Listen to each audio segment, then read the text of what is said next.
Hey guys, this is Terry Clark from Faith and Fit. So today, if you got questions about hip surgery or heart surgery, or you went through those things and you're trying to get back on the road to recovery via health and fitness, then today's video is going to be for you. I had the honor of meeting with a former student and now a colleague of mine at Full Sail University. His name is Hal Trask. He shares his journey, which I want to share with you today, on going through hip surgery, going through heart surgery, as well as using food to be medicine, to recovering, and all things health and fitness. So let's get into it.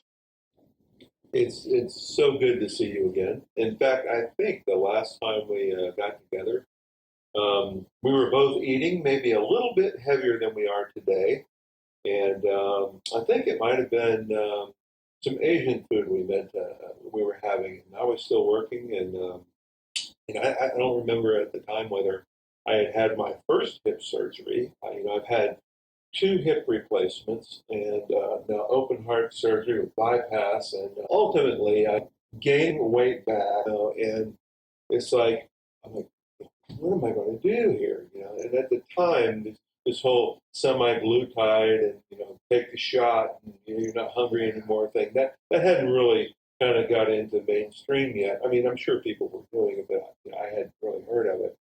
So fast forward to around the end of December 2022, I had heard, I just got into a conversation with somebody like, hey, man, you should try this intermittent fasting. And I started like, what's this all about? And started doing a little bit of research and found out, kind of what it was. And it's basically just don't eat. And when you do eat in a certain window, and you'll lose weight.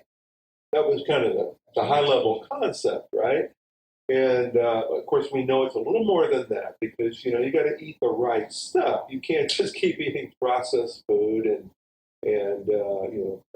in my case, I was always borderline pre-diabetic. Okay, so my A1C was it always floated like around five, anywhere on the low end 5.7 on up to 6.2.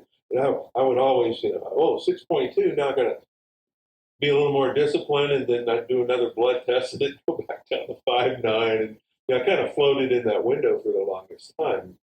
And so as I looked into this intermittent fasting, I said, well, I don't know if I can not eat, for, 18, 20 hours a day, so, but I found out that you can do anything if you put your mind to it.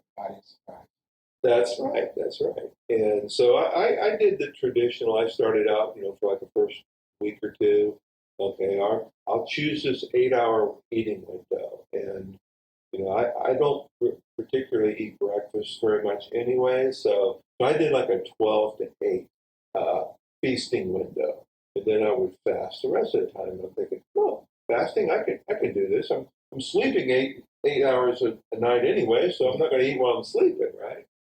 And so I did that for a couple of weeks. And, I still, because, I'm addicted to sugar, okay? And I still had those cravings. And I still wanted to eat processed food and stuff. So I had to concentrate on, okay, you got an 8-hour eating window here, so you better change your diet, start eating some better food. So I started continuing to research. I thought, well, okay, and we'll do meats and we'll do vegetables, we'll try to do fruits to stay away from the sugar. And I'm telling you, it's so hard because it is addictive. And I don't care what anybody says, in my mind at least, it's addictive, okay? And, there's been scientific proof that, if rats will eat sugar over heroin and cocaine, you can't tell me that it's not addictive. You know what I'm saying? Right. That's been a struggle. It's still a struggle even today. I like ice cream and I like cake, but I got to realize I got to keep my focus on what that does to me, right? So again, kind of the long story short is, after a couple of weeks of not of refraining from sugar, uh, miraculously, the cravings kind of subsided. And over time, they subside, they go away, right? But then, much like diets, I'll have a weak point. The next thing I know, I've got a ice cream sandwich in my mouth. It's like, where did that come from?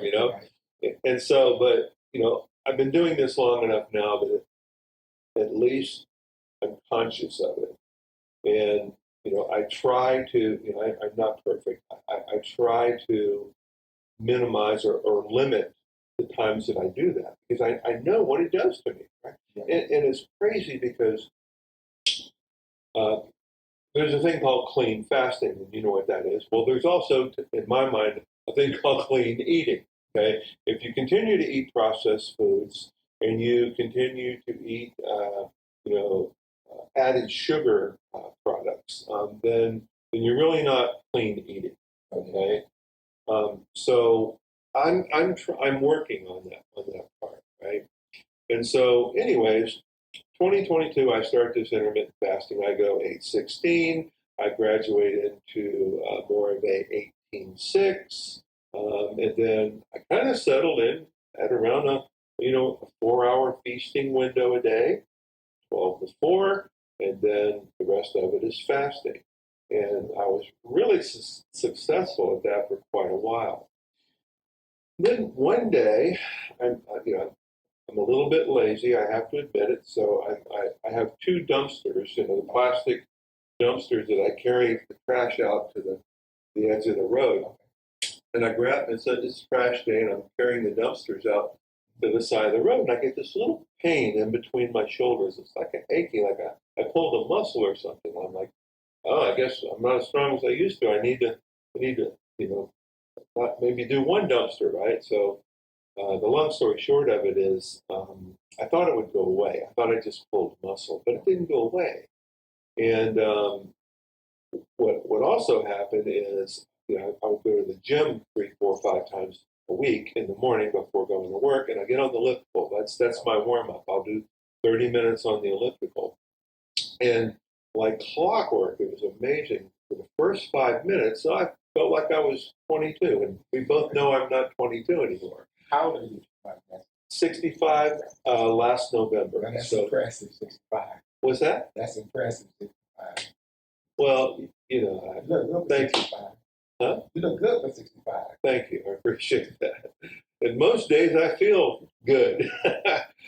But so I'm carrying the dumpsters out. And again, the pain is just, it wasn't a sharp pain or nothing. It was just a annoying kind of, aching kind of pain. And like I said, when I get on the tread or the elliptical in the morning, 5 minutes, and this was consistent. I felt great, and then all of a sudden, that pain would show up again, and again, just enough to be annoying, And I'm like, I wasn't really short of breath or anything, but I get on that elliptical. I'm like, I need to work this out, and then literally 6, 7, 8 minutes into my workout, disappeared, magic. Right? And I'm like, okay, now I'm ready to go. Let's go, And consistently that was happening. And I'm like, this is not a pulled muscle. There's something else going on here. So about that time, I discovered this new doctor. Am I able to say names and stuff like that? Yeah, sure. Okay, so and he's all over YouTube. And to me, he saved my life. His name is Pradeep Jamnadas, okay? And he's the first cardiologist that I had ever come across that he's like, look, there's more to this than just feeding you pills. There's this, he believes in fasting. He believes in autophagy and all the things that happen as part of the fasting and intermittent fasting process, okay? And I'm like, wow, okay, so I've never heard this from a medical doctor. And if you think about it, right, over the years, if you've gone to doctors, how often, they want to talk about what pill they want to give you and what medicine they want to give you. They don't want to talk about nutrition, right? And we know a lot about why that is, or we have some suspicions of why that is, right? And So I made an appointment with Dr. Jim Nott. It turns out he's here in Orlando, and I went and consulted with him, and just a whole brand new conversation about healthcare, and so he did the standard test on me, and and it's funny. I learned a lot about how the insurance medical connection, and there's a huge connection there, right? Yeah. And I'll be honest with you, after years of doing this, it's like I don't, the insurance company kind of that's really your doctor, okay? Because you can only do what they'll allow you to do. And there's a whole new video on that topic, right? And so he was able to do the standard testing that the first thing you do is you check the do the blood test, your A1C, your cholesterol, your lipid panel, your standard lipid panel, right? See where your triglycerides are and all that stuff. And so it came back, and my triglycerides were high, my cholesterol was a little bit high, and then I got the whole education about what's the difference between HDL and LDL, and then the small particles and the large particles.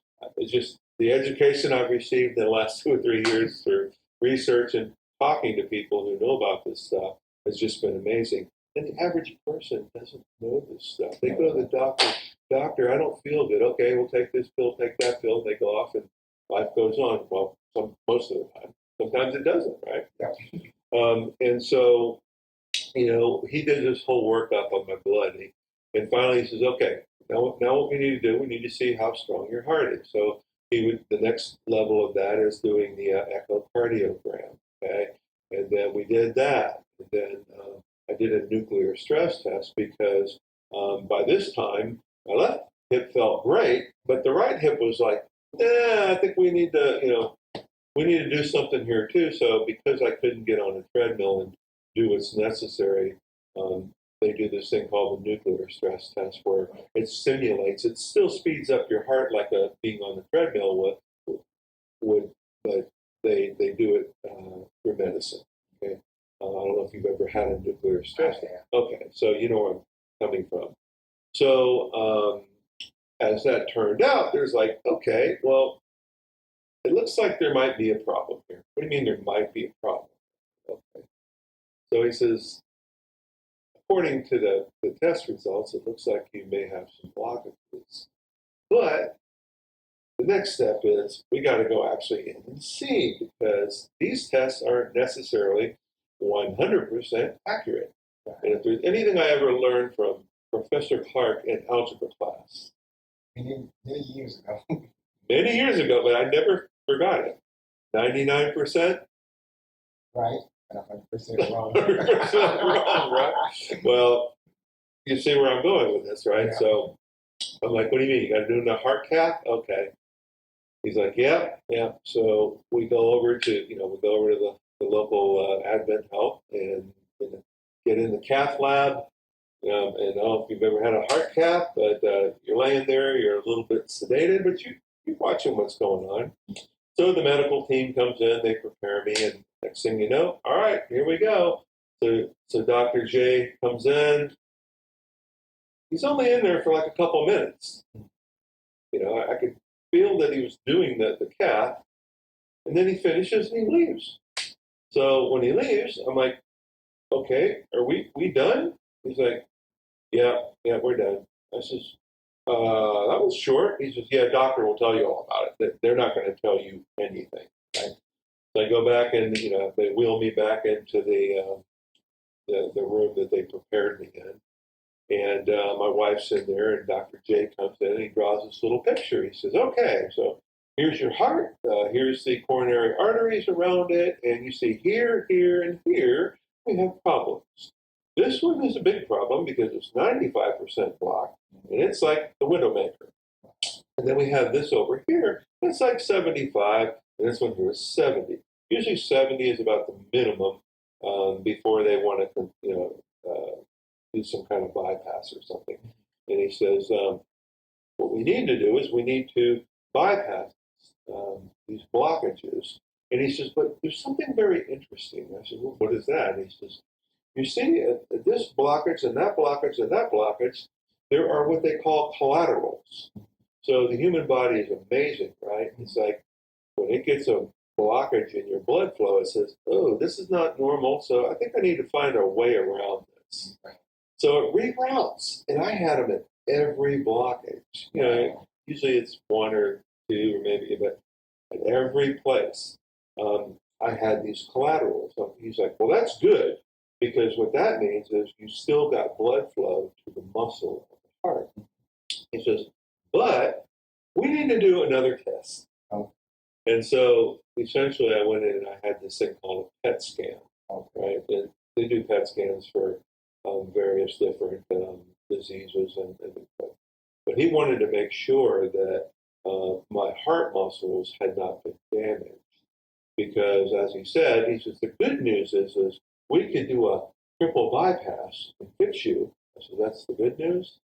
And he says, well, the bad news is if the heart muscle isn't alive there and it's dead, then you could be looking at a heart transplant. Wow. And I said, let's go with option A.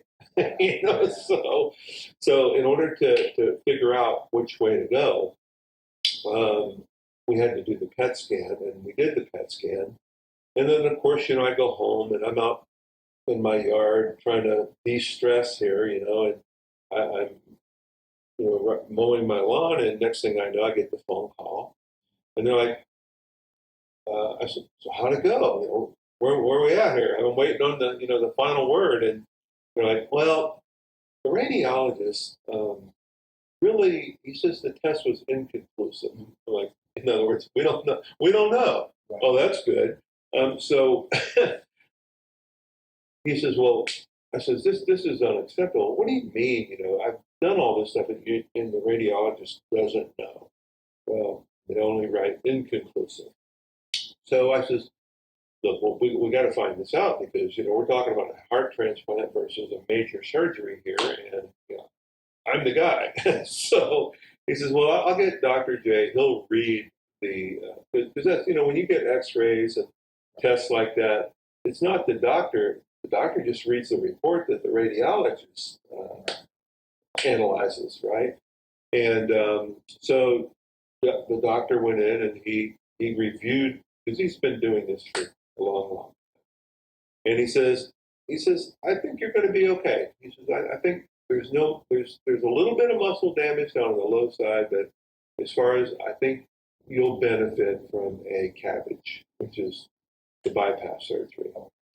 I said, okay, well that's good bad news, you know. So I said, I'll take it. And so he referred me to a very good surgeon, Dr. Boyer, who's done thousands and thousands of these surgeries. So, you know, I'm a kind of a show me guy. So, you know, he calls me up one day and he explains, you know, his, you know, he's reviewed my records and the results of the tests, and he says, you know, he explains everything to me, and he says, well, you know, just call my office when you're ready to you know, make an appointment to have the surgery done. And I'm like, you know, everything that you said to me, Doc, I mean, you know, it all makes sense, and that's all good. I said, but you know what? This to me is pretty serious, so I think I need to come see you face to face before, you know, I see you on the morning of the surgery with your mask on, and I've never seen you before. I didn't know who's cutting on you, in other words. So he says, oh, yeah, no problem. So I think I had tentatively scheduled the surgery on a Wednesday. That Monday, I go in and we review everything again. He pulls up the results. He says, okay, you see here where the catheter went in, it shoots the dye in, and you see how there's not much dye coming through, and you go through this and it comes through. So he explained everything to me, and by the time we were done, he says, you know, he says, do you have any more questions for me? And I'm like, no, I think you've done a great job of explaining all this to me. Well, okay, that's great. And you know, just call my office whenever you want to schedule this. I'm like, no, I scheduled this. We're doing this Wednesday morning. I said, because if I have too much time to think about this, I'm not doing this. I said, okay, see you Wednesday morning. And as they say, the rest is history. And then we could do another YouTube video on the experience of the open heart surgery. Right. Can I ask you a question? I'm sorry. Do you know what caused it? Did they say whether it was diet or whether it was genetics? That's a great question, right? So when I discovered, now I kind of started from kind of the end point, but there's a little bit more history. If you go back in my history, I really discovered that I had heart disease back in 2004. So probably when I say 15 years earlier, because I was out playing, in sports. If you have kids, they have these father-son or father-daughter games, And in my case, my sport was ice hockey. So I'm out there playing in the father-son game. I get this little pain in my chest. I go to the cardiologist. They do all the tests that are. And during that time, and I'm getting to your answer, I promise, is when I found out that I had a small blockage, which, by the way, was so remote that that wasn't part of the three that I just explained. This was the first one. It's way down in the lower left-hand side of my heart. When I discovered that, they told me, it's like the doctor says to me, he says, "Have you ever had a heart attack?" I'm like, "No. Wouldn't I know if I had a heart attack?" He says, not necessarily. Some people have them in their sleep. They're minor. They don't even know they have it. Wow. Okay. Because she says, you see here, you get some ischemia here, I think was the term she used or something. That means there's evidence of a I forget what they call, medically a heart attack. Myo, yeah. And something infarction. Yeah. Right. But it's heart attack, right? Yeah. So I'm like, well, this is interesting. No. So kind of to your question, well, wonder what caused that, right? But, I can just tell you that, over the years, lifestyle in general, okay? Can I pinpoint it to any particular thing? No, but I would say lifestyle, the lack of discipline in diet, nutrition. Never had much of a problem with the exercise level because even in a period of, the exception is probably a period of 5 to 7 years. But other than that, since I was a teenager, I've been involved in sports and exercise. Okay? No family history? Yep, family history. Okay, so my mother passed away when she was 62. Well, the cause of death was heart failure, but it started with lung cancer. So, what happens typically when you get something like a lung cancer and it's incurable, it weakens your heart so bad that ultimately it isn't cancer that kills you, it's the weak heart, right?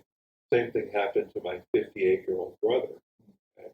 Okay? He worked, he retired, he had some prostate surgery issues. He retired. He says, "Look, I can't do this anymore." Within 6 months, he had a massive heart attack and died. He didn't even know he had a heart problem. So yes, I have a brother, a mother. My father passed when he was 72. So that's kind of the concerning, scary thing is, oh, am I the exception? So I don't know. I would say off the top of my head, I don't think there's any genetics issues here. I think it's just pretty much a lifestyle over, a long period of time. So my outlook now is I have an opportunity here to be as healthy as I can in my older, in the fourth quarter. Okay, it's funny. I was thinking on the way here. I says, how can I explain this to Terry? It's kind of like a football game. I said, he'll understand football. Yeah. I says, there's the first quarter, the second quarter. So the first quarter, the game starts, man. You're ready to go, right? Yeah. You're all jacked up. You're ready to perform, right? And then, depending on how the game's going, you might start getting tired in the second quarter, right? And then finally, we're touchdown down, man. I'm glad we're having halftime here. So you get a little rest, right? And you start thinking things through. And then you're like, okay, I got my win. Now I'm ready to start the third quarter. And then, so maybe the game changes in your favor in the third quarter, or maybe it doesn't, right? Right. But we know there's always one more quarter to go. Well, I'm in the fourth quarter. So right now for me, I'm winning this game. I'm feeling good. In 2022, when I first started this intermittent fasting, I weighed 262 pounds. Wow. Which for me, I'm a little short guy. I'm 5'9" on a good day, and I'm 262 pounds at that point, right? And I wasn't feeling very good, okay? And then I started on this journey with the 8, the 18, the 20, and, you know, in September of August of 2023, so several months later after I started this, I found out about the heart issue. I had the heart surgery. I came home on Labor Day of 2023, and I had at that point lost probably around 40 pounds prior to surgery. Okay. In fact, the doctor, I mean, if I were to show you, I have you wouldn't even know I had my chest was opened because I had a sternectomy where they saw your sternum open. And like I said, I could give you another YouTube video on that whole process because there's some very interesting things that most people don't know. And so the doctor told me, he says, really, I mean, I had no infections. My recovery, for all intents and purposes, was not eventful. I healed up properly and quickly. I didn't. I went 3 days to cardio rehab, and I'm like, is this all we're doing here? I can get more rehab at the gym. So I kind of ended my rehab early. I went back to the gym, and I was doing it smart. I wasn't trying to overdo it because there's a whole lot of things going on when they saw you in half, right? Yeah. And so, but my recovery has been great. It's like September of this year will be 2 years. So let's see. I say all that to say that I've tried to continue.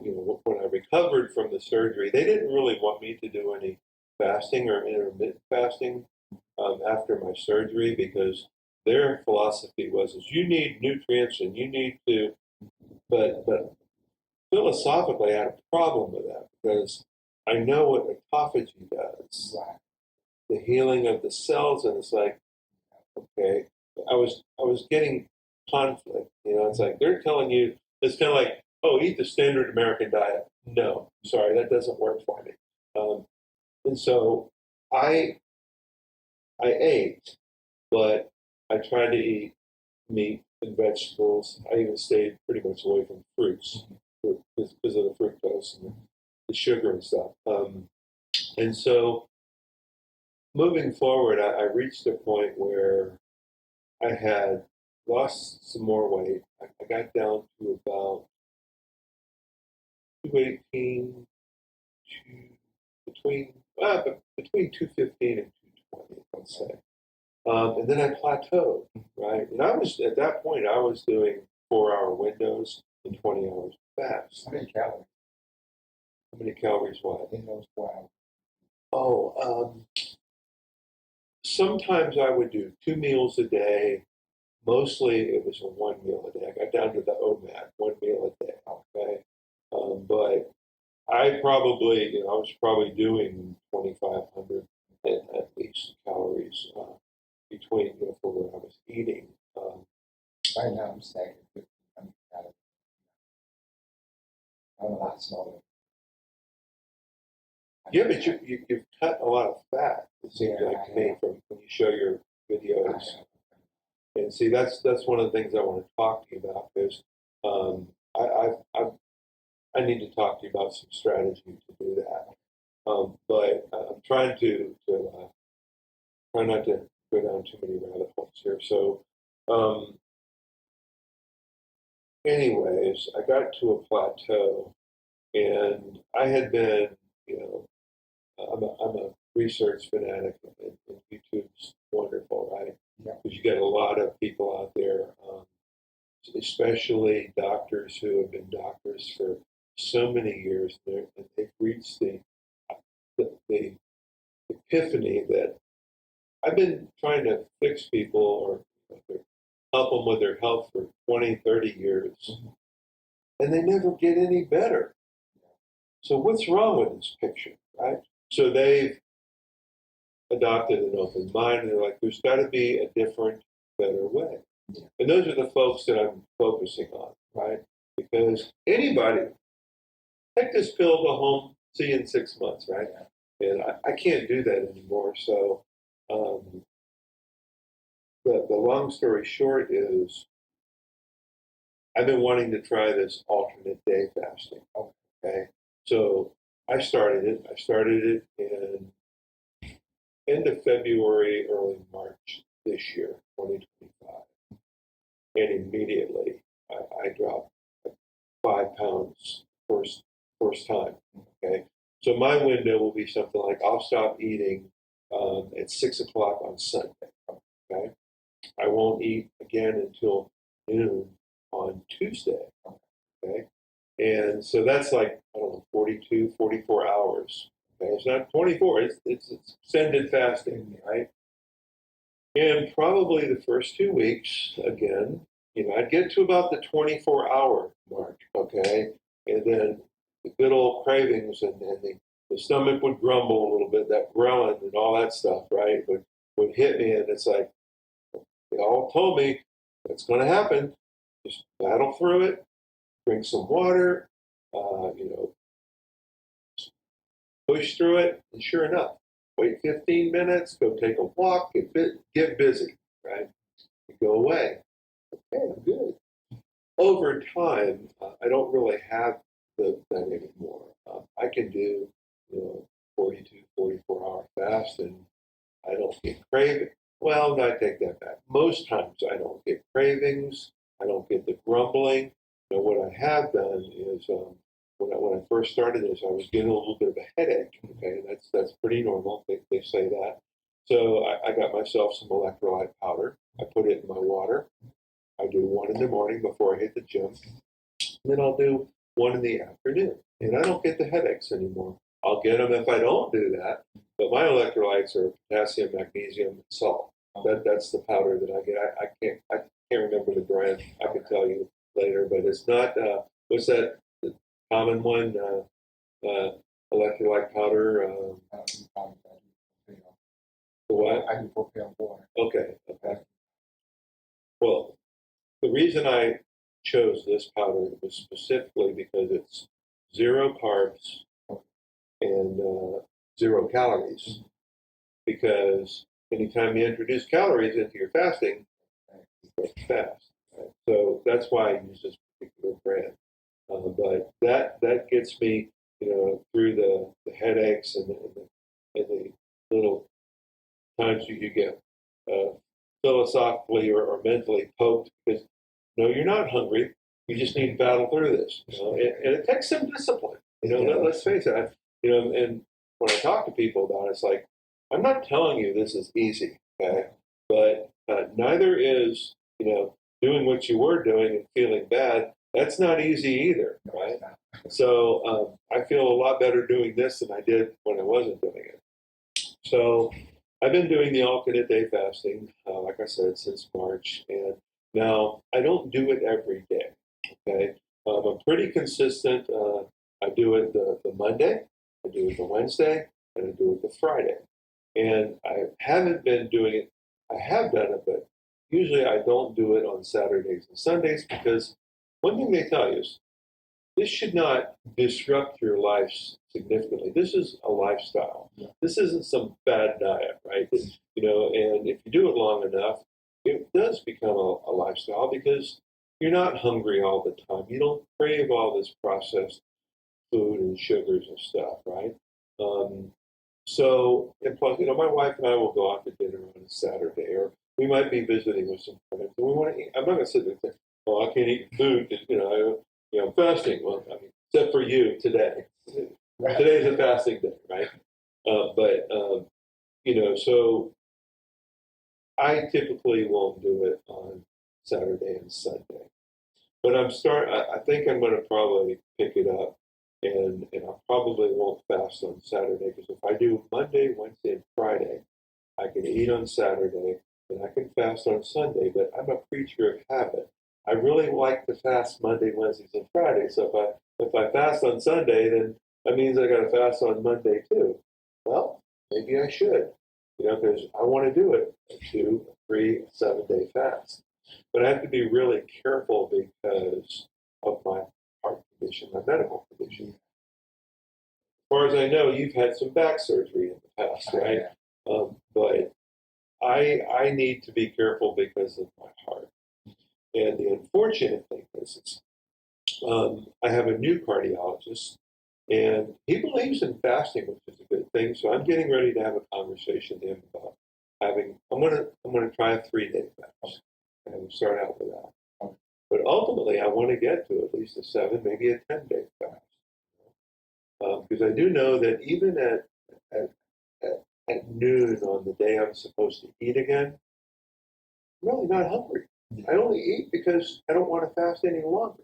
Yeah. But I could go on. That's the beauty of it. And my head gets clear. Yeah.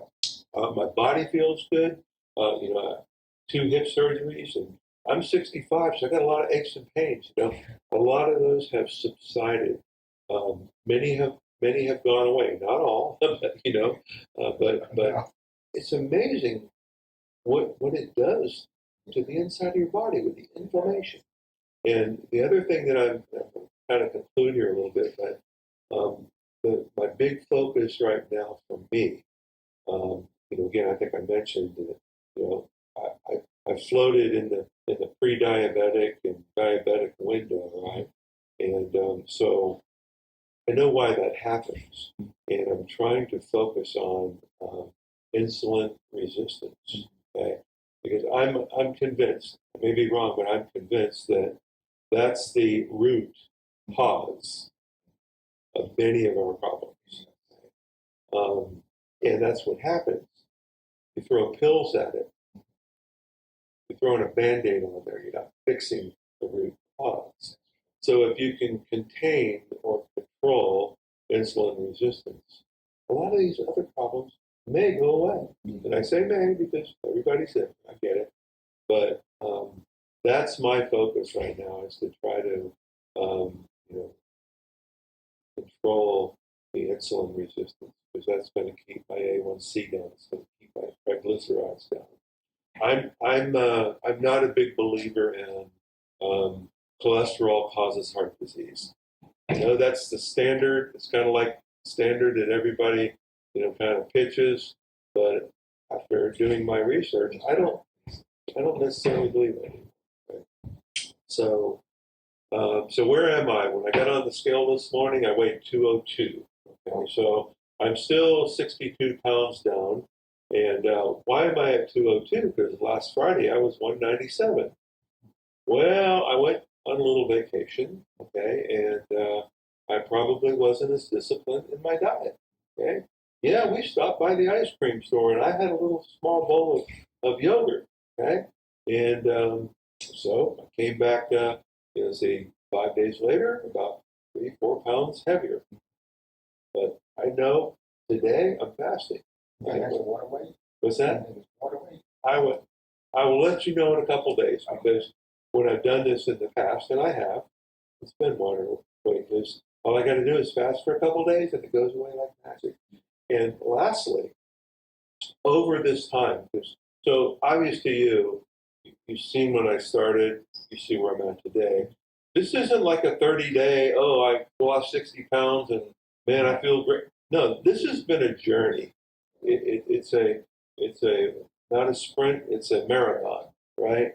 And I that's what I tell people. It's like, it's not easy, it takes discipline, but it's well worth it. And don't try to do this overnight, because you'll get frustrated. I did that for years with all these other commercial plans. I did. I don't have to tell you the commercial plans. They're all out there. They're all over the place. I've tried them all. But it's been good. I want to keep it up. I'm on a roll, and I hear more from you about, you know, your why. Okay, isn't that a big thing? Why did Terry do this? Why did he do a 3-day fast? He felt so good after 3 days, he wanted to do a 7. Right, so, but you've been in sports. You're physically fit. You're a trainer. What is your why and where you at? I need a reset. When you're eating, a lot of times, especially when you're eating a lot of bad stuff, a lot of people don't realize that when you store the fat, all that bad stuff is stored in that fat. You are what you eat.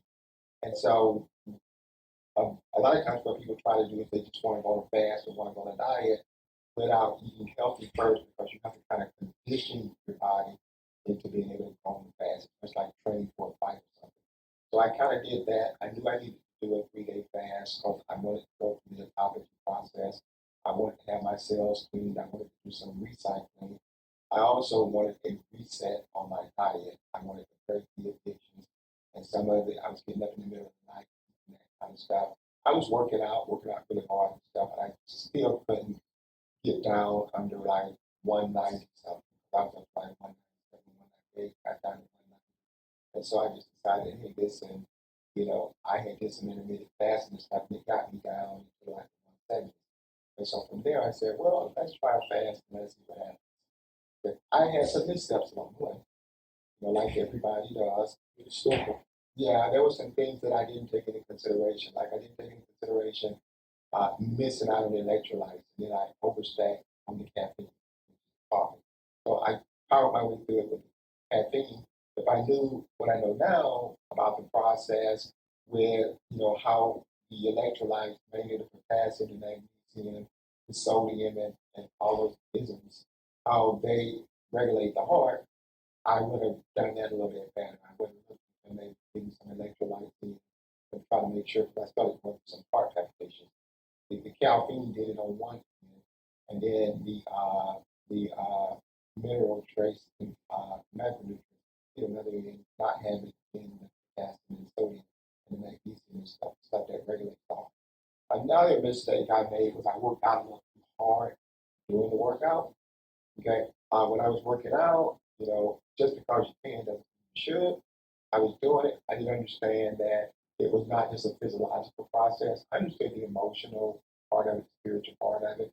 But that was a big part of why I was doing it, because I was wanting to, test my discipline, and which is part of another journey.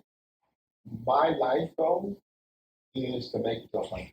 I do a YouTube vlog every Sunday, and I normally post it on Monday and Tuesdays. My journey to 100. So, I'm 57. So I'm in the second quarter of my life, the third quarter. Okay. And so um my my goal is 100. But my wild dream, my dream, but I'm going like a dream. My goal is 100, my dream is 100. Okay, yeah. So that's what, so I wanted to, I did this as part of the process. I need to do this, for that journey, to get a better and healthy relationship with food. But I knew in order for me to get a better and healthy relationship with food, I need a restart. I need a fresh start. So I said, okay, well, I'm gonna just wipe it clean, just like I'm a baby, start with food all over. And so in that process, back to what I learned was when you switch over from a glucose uh, energy base to a ketone energy base, there are some chemical processes that go on with the gases that come up out of you, because 80% of the fat that you lose, it comes out from your breath, it comes out from your lungs. Okay, so I had a ketone meter. And so normally, whenever I've used a ketone meter, I've used it regularly, I've had it about 2 or 3 years. I've always blown between 0 and 20. If I wasn't losing weight or losing fat, I was at 0. If I was losing somewhere in between, I was anywhere from 2, 3, 4, 5, all the way to 20. I had never seen anything above 20. Never in my life. Around day 3, I think it was around day 3, if I'm not mistaken, I seen like 30 or 35. I was like, wow, this is unusual. I've never seen anything like this. But I was familiar with a process called ketoacidosis, which is can kill you.